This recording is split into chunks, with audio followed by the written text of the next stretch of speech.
Well,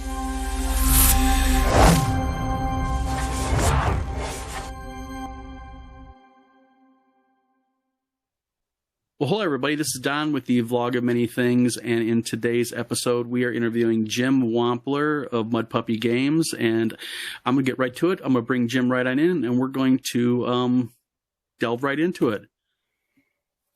Boom. Jim, hello. Hey, how are you? Not bad. How are you? I'm fantastic. How are you doing today? I'm doing great, and thanks for having me on, because I'm as much looking forward to getting to know you a little better as maybe the other way. Yeah, we've talked a few times. I mean, you helped me We've with talked my one and worked together Kickstarter. on one tiny little thing, and Yep.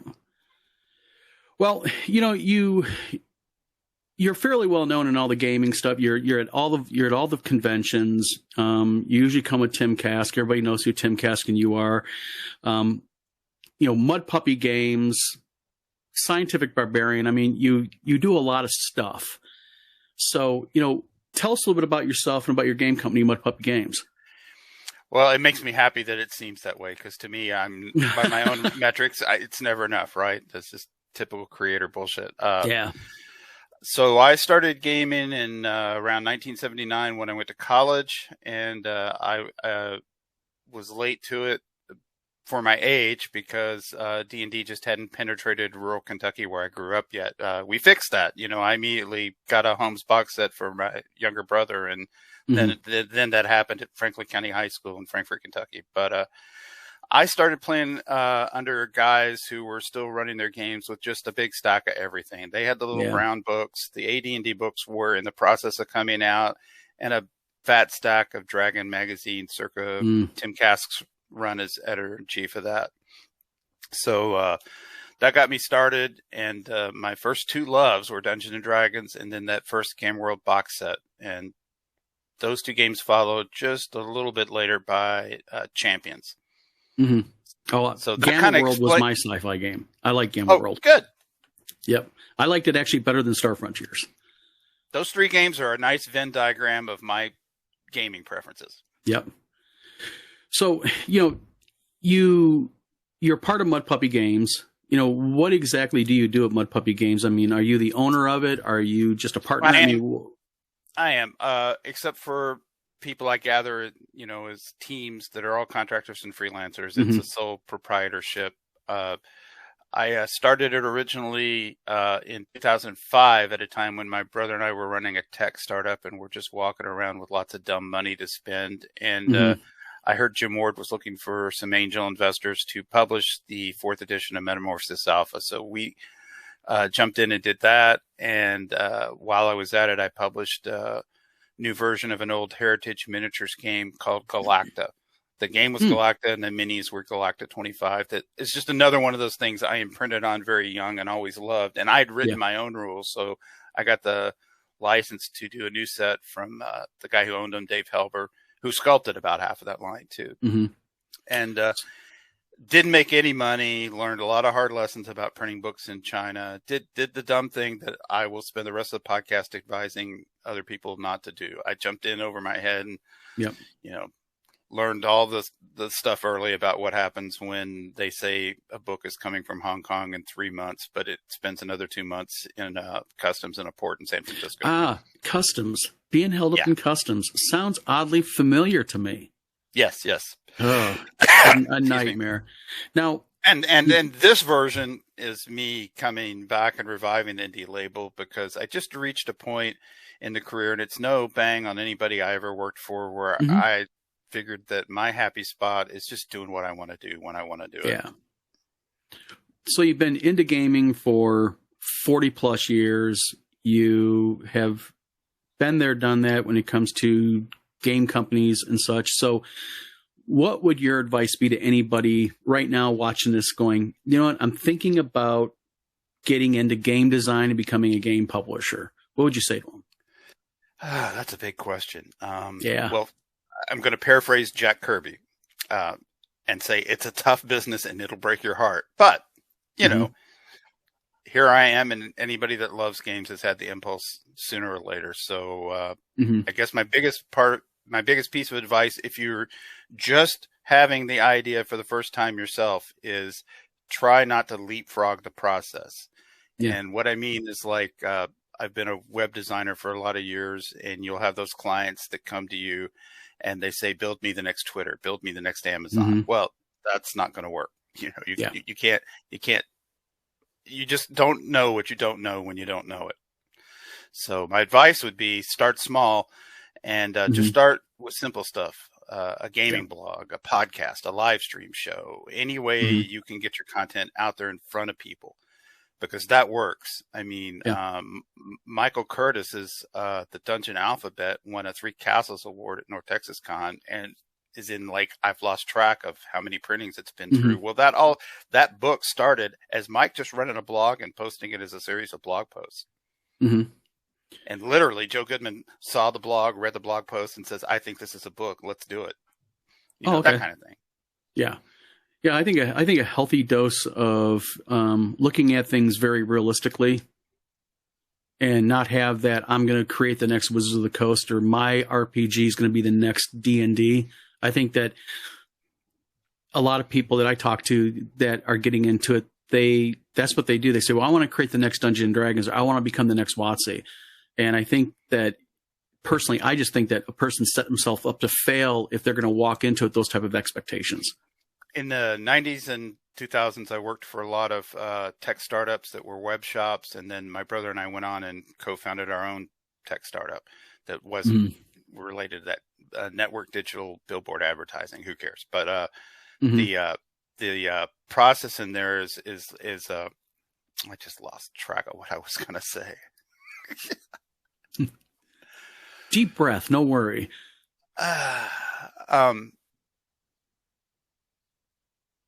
So basically, expectations, you have to have realistic expectations when you enter into anything, I guess. Right. And be willing to put in the work and the time to learn the stuff. Here's what I was going to say is, none of us, this is like, I mentor a handful of young writers and artists through the process of doing Scientific Barbarian. And, when they're brand new, I just have these things like, okay, remember, none of us came out of this shoot knowing how to do any of this. It's a learning process. And the sad news is there's no way to skip over putting in the 10,000 hours and the hard work. Yep. Unless you try AI art. That's a good way to cheat. And actually, that's going to be my next question. I know, I'm sorry. No, you're fine. You have been an outspoken critic of AI art. And in fact, you went ahead and you made this graphic, a special graphic about it. Why are you critical of AI? What bothers you about AI? And what's the impetus behind creating this graphic? Well, first and foremost, I want to, 2 things. It's very unusual for me to get on social media and start taking stands, because that's not how I like to play. Plus, you never changed anybody's mind doing that kind of stuff. Yeah. But this one is important to me personally, and to our end of the industry, and to society at large on a different, larger scale. So it's important. And, it's affecting people I know right now. So that caused me to make a stand. But the second thing I want to emphasize is it's about taking a stand. It's not about what people will naturally want to turn it into in 2023. It's not about calling people out. It's not about starting a war. It's just, okay, this badge, which I created for myself and immediately went, why, I know how to do this. Why not make it a free, open license? Anybody can use it. Yeah. And that part is just a marketing thing to put the choice in front of consumers. Okay, well, if you feel the same way I do, you can use this badge, put it on your cover, put it on your contents page, or don't. I don't care. Yeah. I'm going to, starting with the issue of Scientific Barbarian I'm laying out right now. Now, what is it about the AI? It doesn't explain the why, though. Yeah, the thing with AI is I did a video a while back on another channel where I talked about how AI pulls art from the internet, and I got like 100 comments on it, and 50 of them were one way, 50 of them were not. Does anyone really know how AI pulls artwork, because there's so much misinformation. You Google it and you get every idea behind the sun. Well, before we get into that, let me just share with you what aggravates me about it. How about what supplies the passion to even express a public opinion about it is that it is aimed at two main groups. Let's keep it just to gaming. It's aimed at two main groups.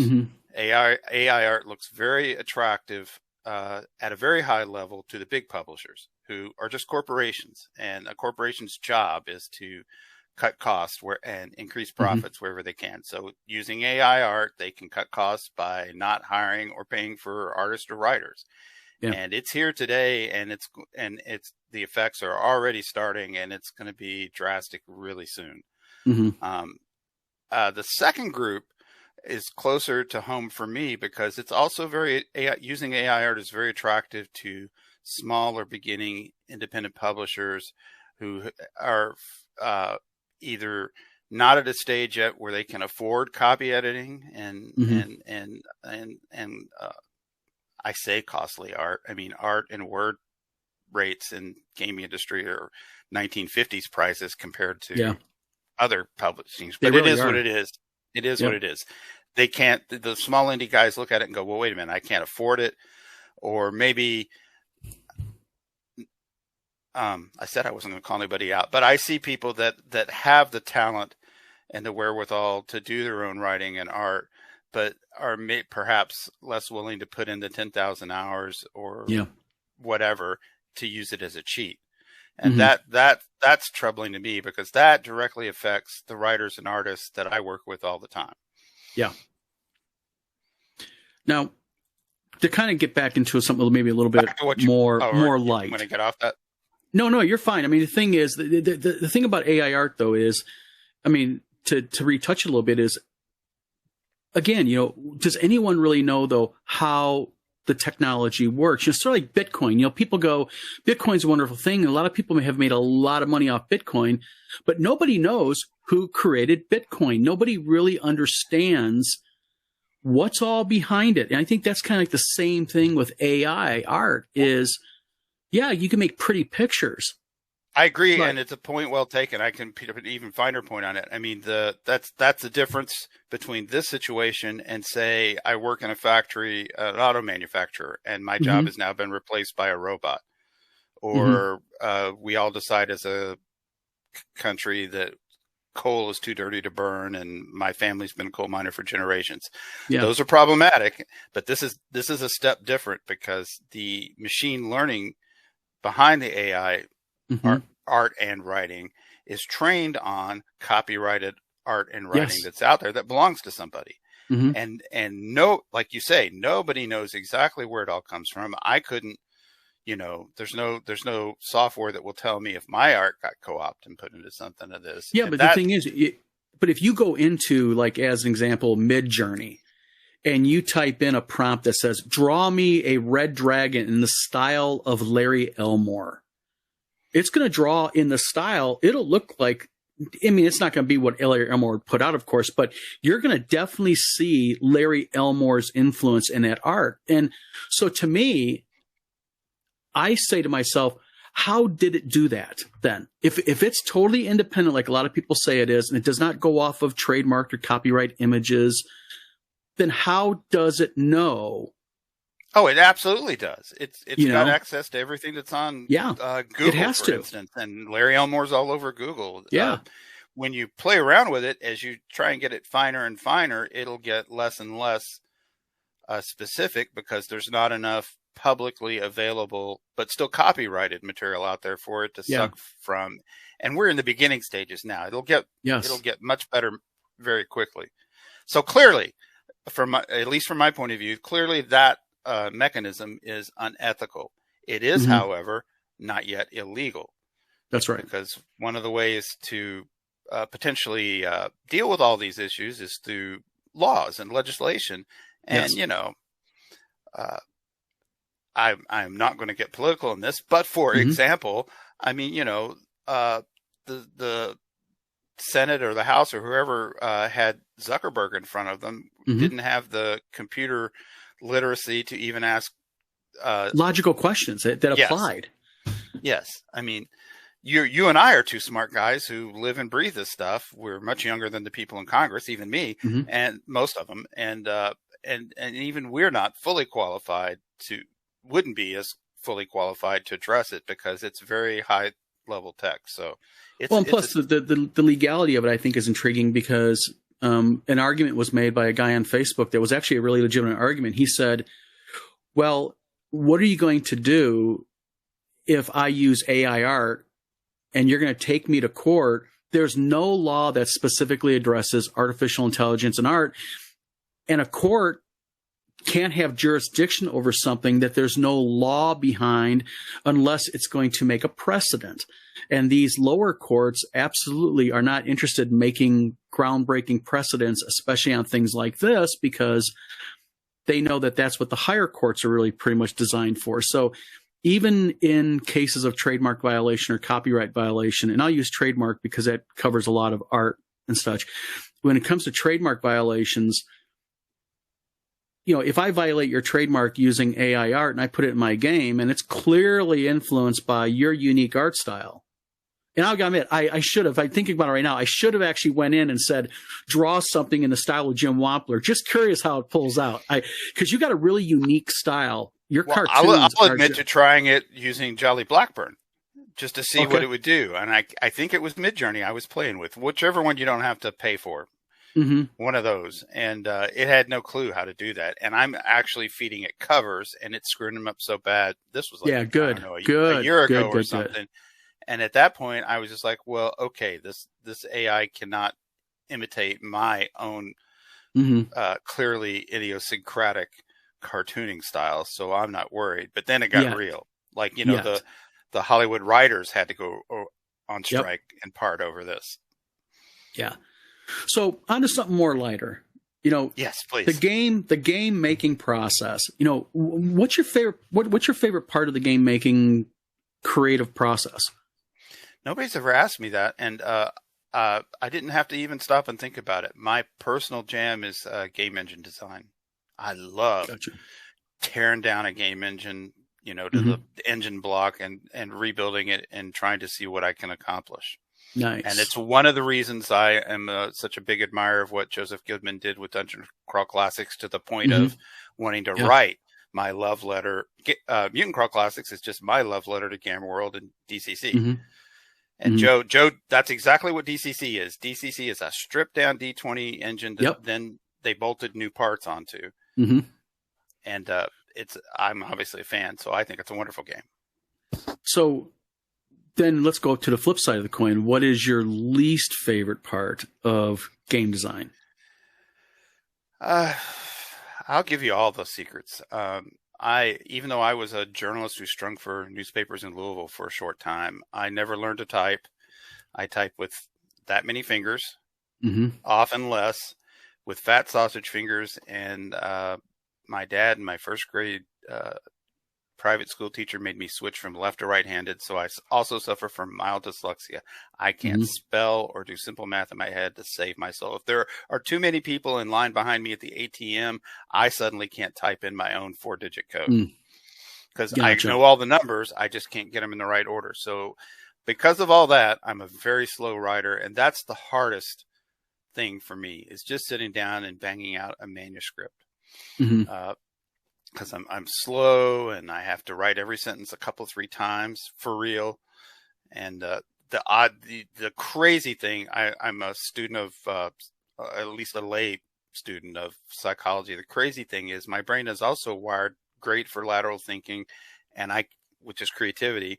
And I can, if it's not my copy, if it's not something I wrote, I could stare at a wall of HTML code or a page of somebody's manuscript and see all the problems. I might have to go to dictionary.com to figure out what the correct spelling is, but I know it's wrong. So I'm at least a fair copy editor, but not on me. And now, we talked a little bit about AI art. We know that that's a problematic part of game design and game publishing now, but what do you feel are some of the biggest challenges to game publishers in 2023 besides AI? Taking AI out of the process. Oh yeah. Forget all about that because, I mean, you can always sit down with good writers and good artists and good game designers and make something really cool, right? Mm-hmm. You don't need any of that. I mean, it's a tricky business environment now. We got the good news that the pandemic was great for gaming because everybody was stuck at home. Now we got, double-digit inflation and an economy that's in the crapper. So that's been challenging. I've been able to observe many, first tier and second tier game publishers not hit their internal targets on Kickstarter the past 6 months. And I expect it to get better with time, but it's not going to get better fast or soon. So that's a challenge. There's the things that just never change, but they're cyclic. And we're going through a cycle now where, compared to a couple of years ago, printing and shipping have all shot up. Yeah. If it affects me at my level and I have to start restructuring all my spreadsheets for how I'm publishing my little penny ante books, I know that scales up to all the way to watching. Oh, yeah. Now, regarding game publishing and the stuff that you've published, what is your favorite game you've published? Well, publishing is probably not what you mean. Just created or co-created or had a hand in, I'm guessing is what you mean. Yes. Because, me personally, I published Metamorphosis Alpha, 4th edition, Galacta, and everything that Mudpuppy's done. I have to say Mutant Carl Classics, right? Because that's what's going to be on my tombstone someday. I didn't expect it to, the usual RPG has about a 5-year shelf life. Since it just came out, it's already been 7 or 8 years, and it just keeps rolling along. I'll be eternally grateful to Joseph Goodman for giving me a chance to do that. I didn't know I could write a 200 or 300 page RPG until I just sat down and decided to do it. Now, but the real answer is the same. It's also a cliche, which is what a lot of creators will tell you. My favorite thing is what I'm working on right now. Yeah, I feel you. Yep. That's your favorite project because it's your current one. Now, not counting anything you've had a hand in, not counting anything that you've published or you've helped with, what is one game that's out there that you really looking forward to seeing, getting in your hands, and playing? I'm stuck with the brain I'm stuck with, but I'm a pretty simple guy. So I think my answers, at least to your audience, will all be lame. It's just, it's a lot of what my friends are getting ready to release, including, disclaimer, a game you're about to publish that Tim Kask had a hand in. Yep. And his Weaver Queen box set. And so D20 and those, I'm very excited to get my hands on those. Yeah, Weaver Queen, I'm anxious for that.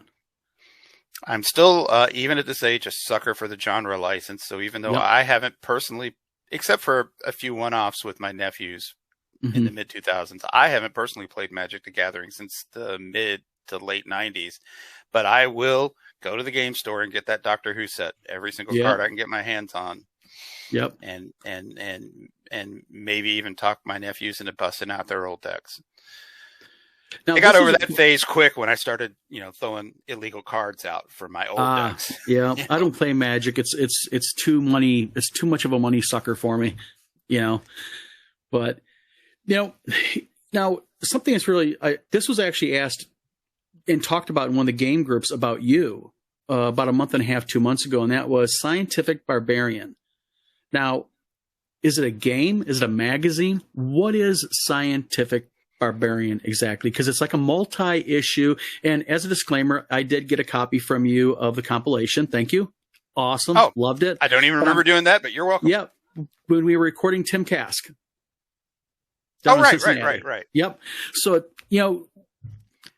can I out myself as how things are very contextual? The little tiny bit I helped you guys out with the D2012ing was just cleaning up the audio from that day because the recordings were terrible. And I used an Adobe AI sound tool to make it sound like he was on NPR. So, AI in and of itself is just a tool like any tool. Yeah. You know, an atom Yeah. bomb is a tool. A fighter jet is a tool. Well, I mean, let's face it. I mean, we've had I can't remember the name of it, but there is a sound recording software that all the famous singers used, and it's been out for years. I'm trying to think the name of it, where it cleans up their voice. And if you listen to them singing with it and you listen to them singing without it, you're like, yeah, they need to sing with it. I forget the name of the auto tuning. I bet you auto tune. That's what it is. Yeah. And is that a cheat? Yeah. You know, is it a big deal? I don't know. You know, it's like any complex issue. It's not something you can litigate on Facebook with people's personal opinions, including, I mean, I have a little insight to this because I think I shared with you, I'm a small part, just a member of an AI think tank right now, organized by a friend of mine. And it's mostly scientists and PhDs and people who know what they're talking about. But they thought to include writers and artists and musicians as part of the group, since it's impacting us. And, you know, because the purpose of the think tank is just, what are the best ways we can deal with this and keep it from turning into some kind of, you know, disaster. And that's what's got me. That was the part of the answer to your other question. That's what's got me on board with taking the stand I'm taking, because I'm listening to, you know, guys with IQs 20 or 30 points over mine discuss this. And what I'm hearing spooks me. And not only do I not have any good answers yet, they don't yet either, which is why they formed the think tank. I don't know what that had to do with what you're asking, but no, you're fine. So, Scientific Barbarian. I mean, there was a guy was asking about it. He's like, well, I haven't bought it yet. I don't know if I want to buy it. Obviously, I can tell you exactly what it is and what it is. Sure. Scientific Barbarian is a magazine, which is a term I coined because it is a zine, but it's in the form factor of a small paperback book. Yeah. And in conception and design, it's produced very much just like old Dragon magazines.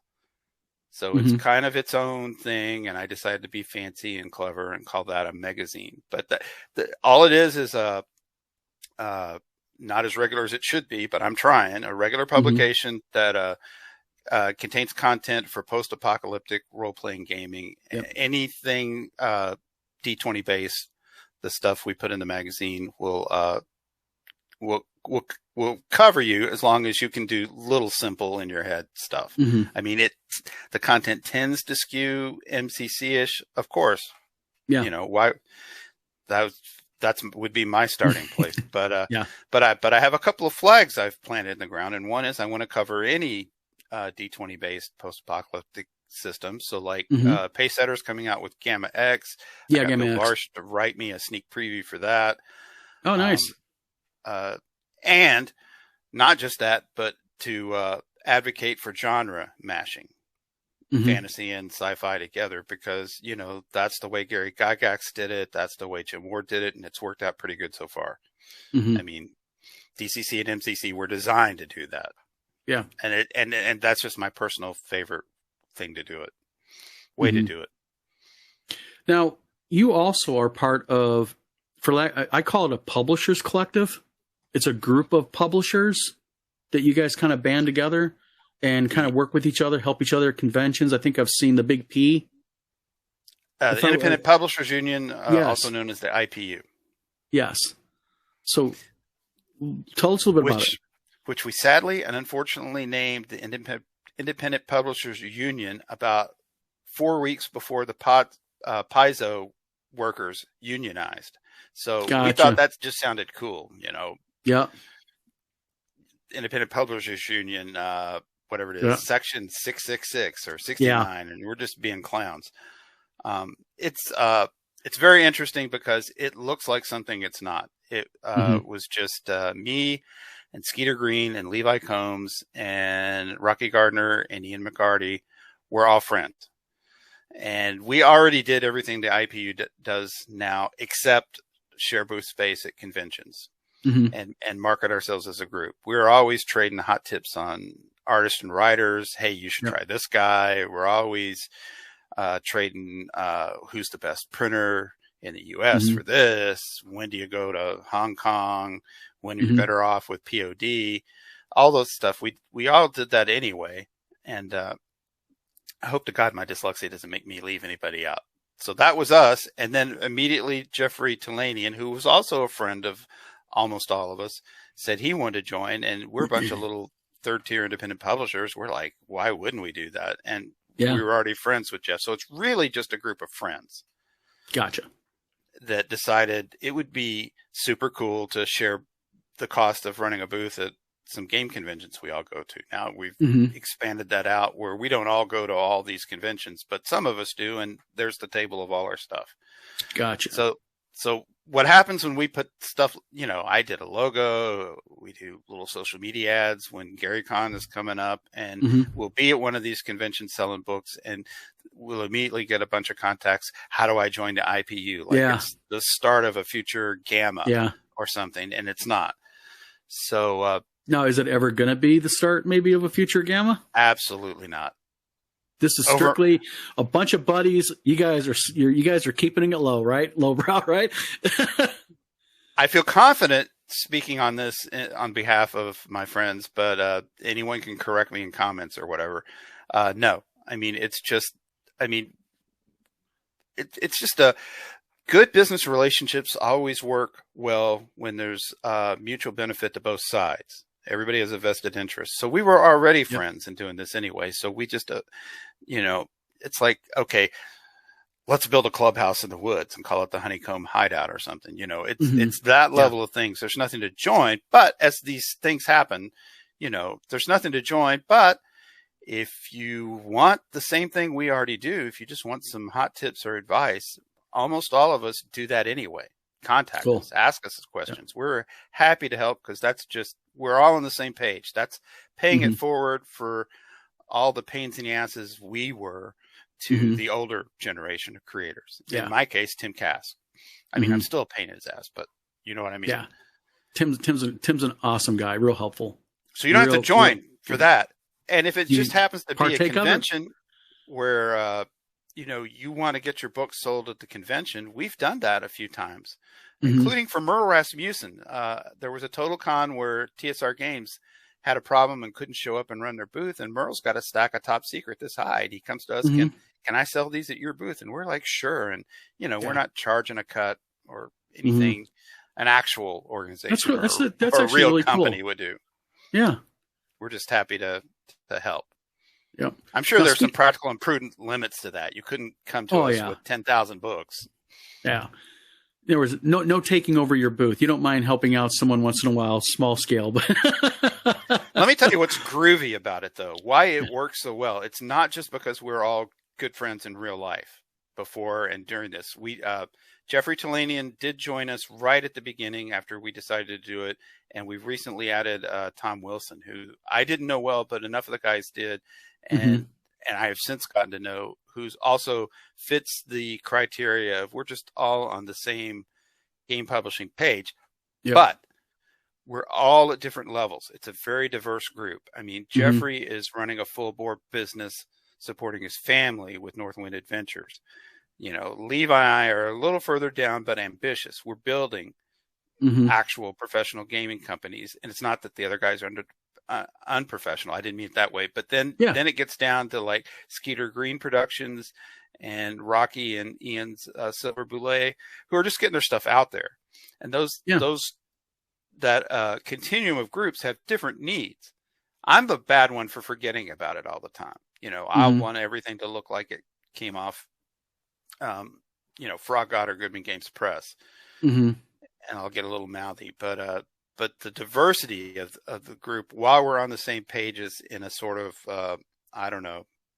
intention compass way, is a fantastic thing. It's the luckiest break I ever stumbled across by accident in my life after deciding to do Scientific Barbarian. Gotcha.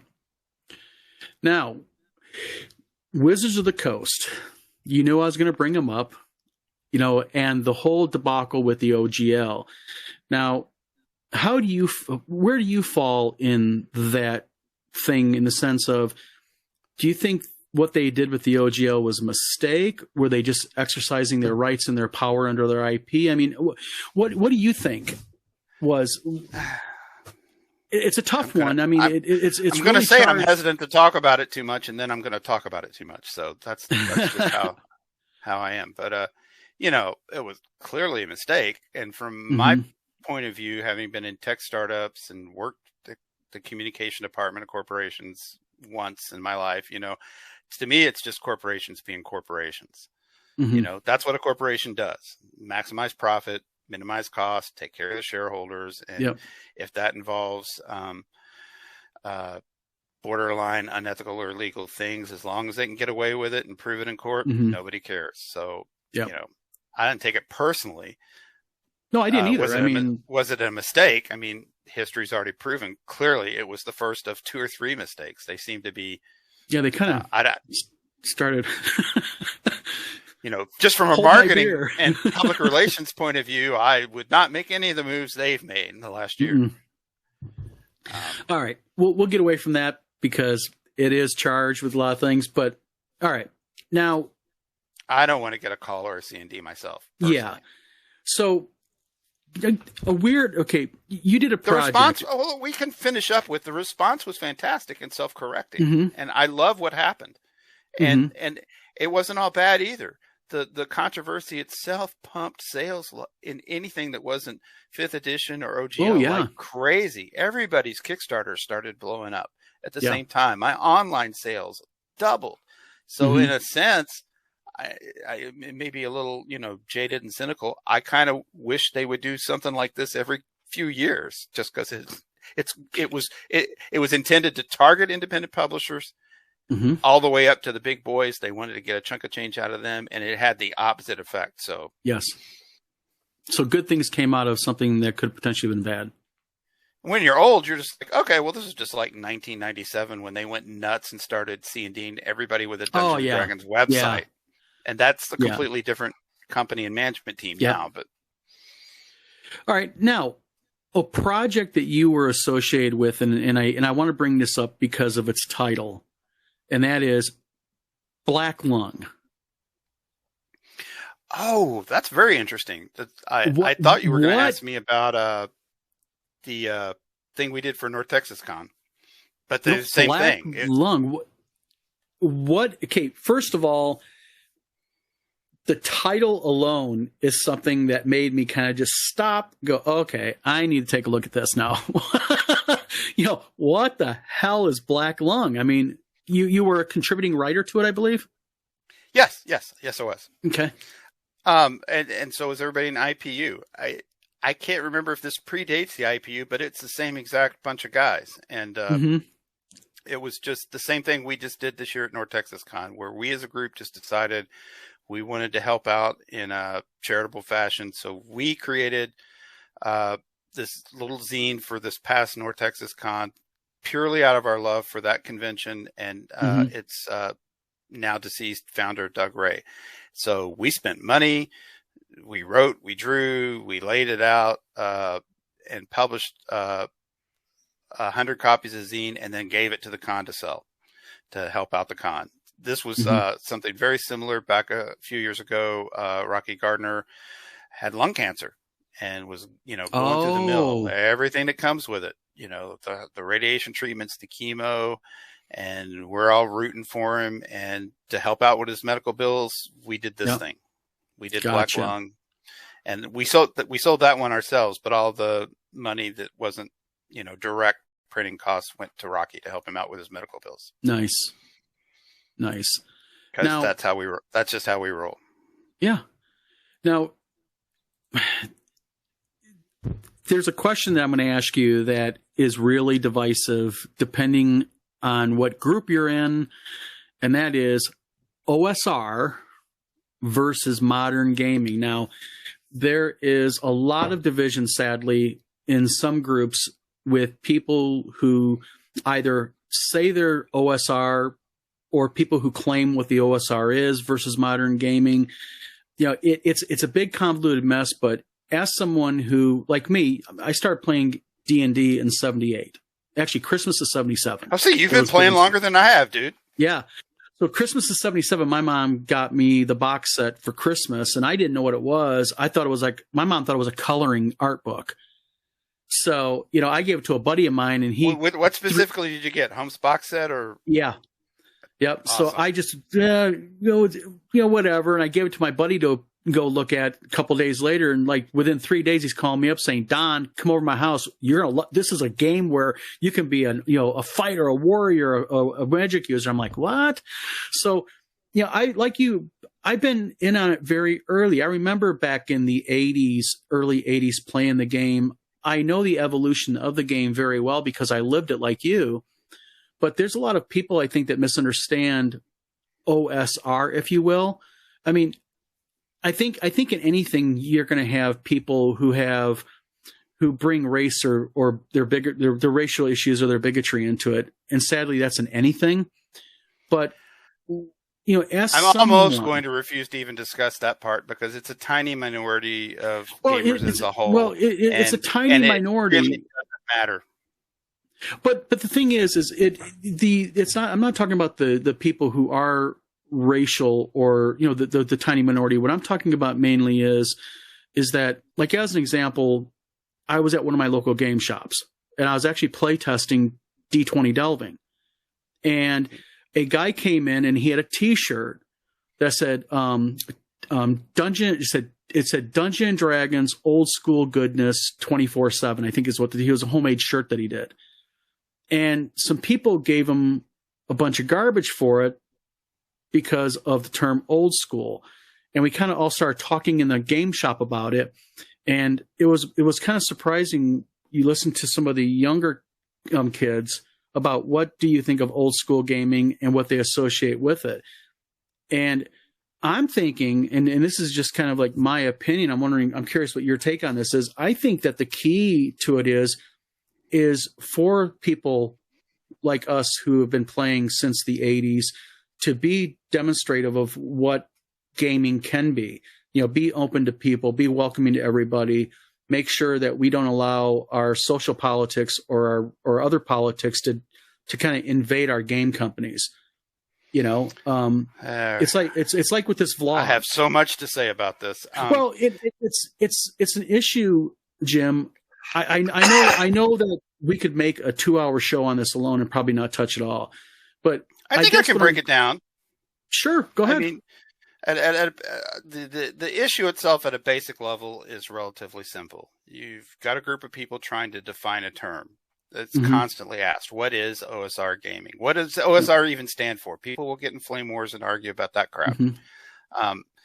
Anything that becomes popular, the group grows larger and begins to diverge into segments, and then they have differing opinions about what earlier things meant. That's just human nature, and it's gonna happen, and it doesn't really mean anything. You and your group can still do whatever game you want. The things people argue about fascinate me, and I won't participate in any of the flame wars because they're just over.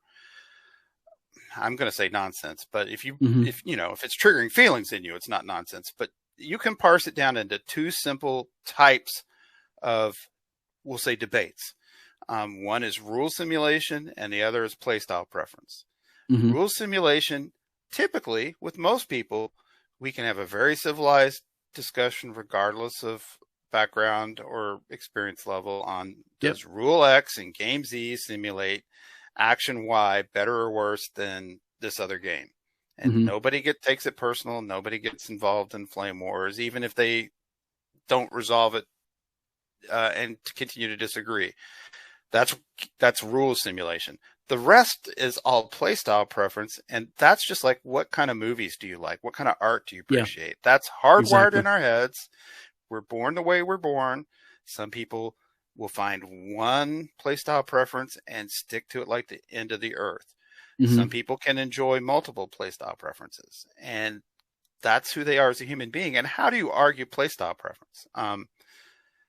Pathfinder, for example, is not my playstyle preference because the player characters are just over the top and can hard charge through any dungeon or adventure path. I prefer higher risk, higher reward games, which is why I both gravitate towards DCC and wrote MCC the way I like it. But there's no right or wrong to any of that. Or settings, we tend to imprint, like everybody's favorite Doctor Who will tend to be the first one they saw. For me, that was Tom Baker. For my nephews, it was David Tennant. There's no right or wrong. Yep. Nobody's right and nobody's wrong in that. If you imprint it on Greyhawk and that's still your jam, I think it comes down to you and your group are having a good time all together. How does that affect me at all?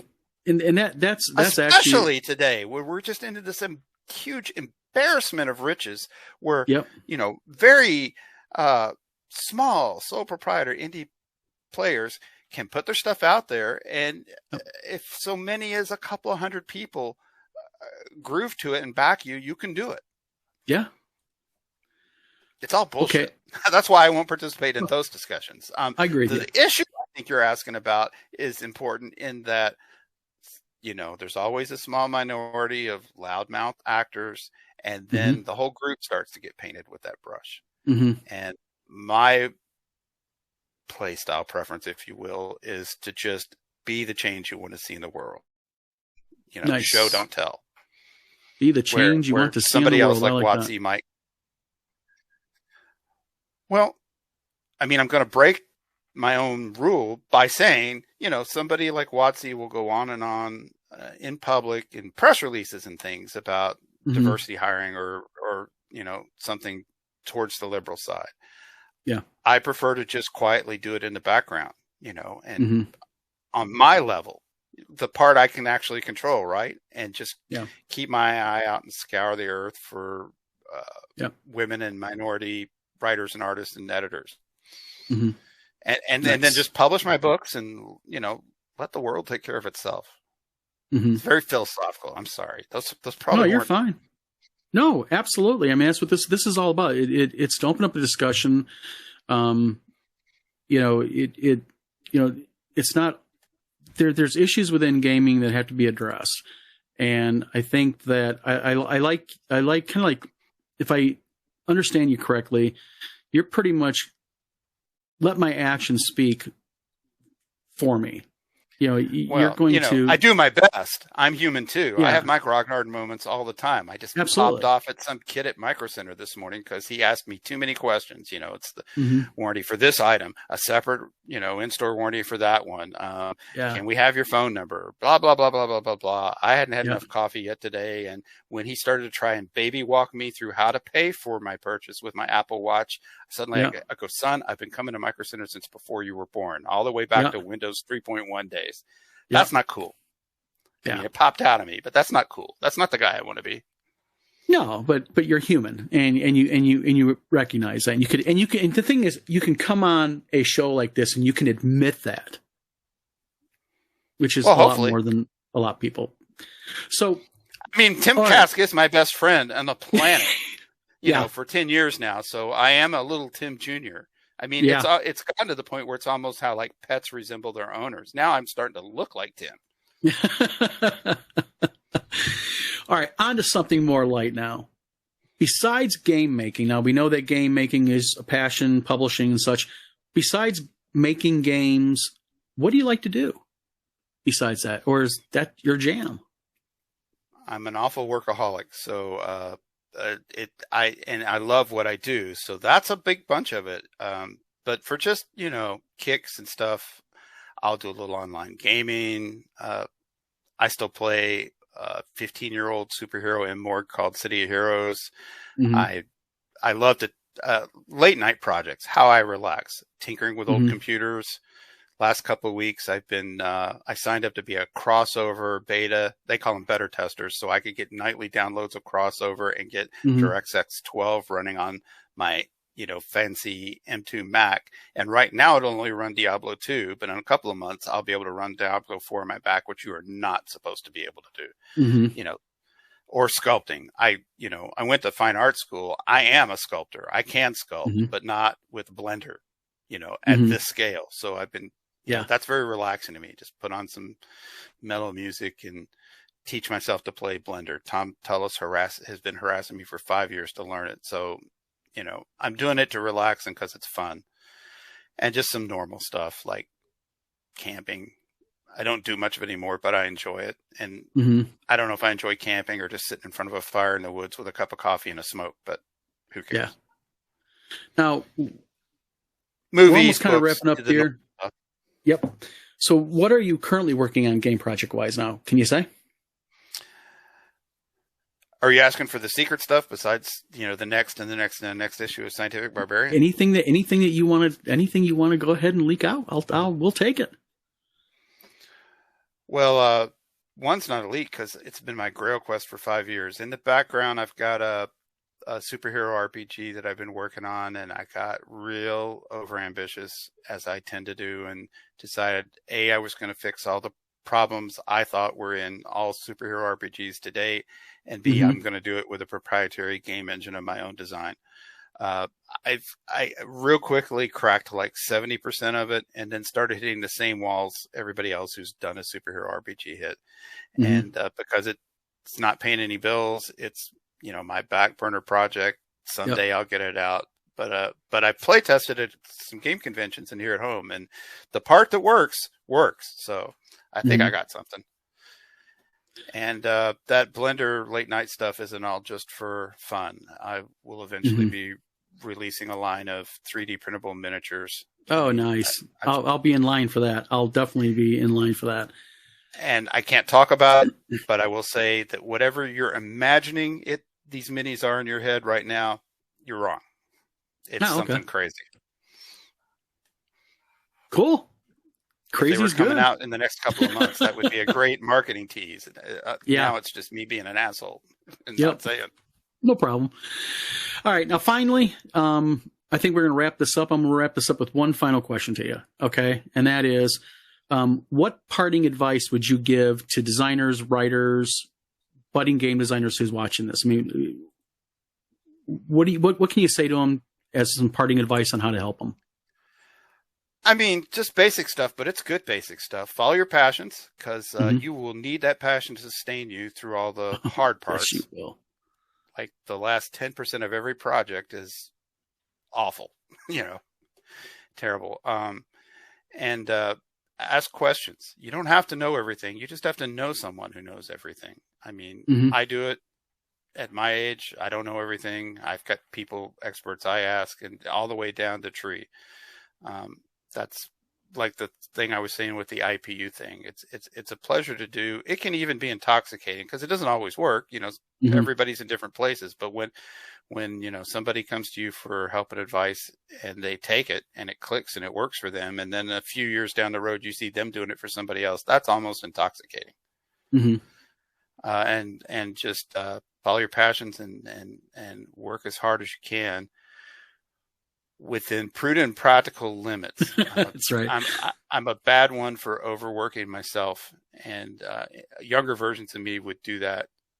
Like as a kid managing a Domino's Pizza, I would work my employees to death.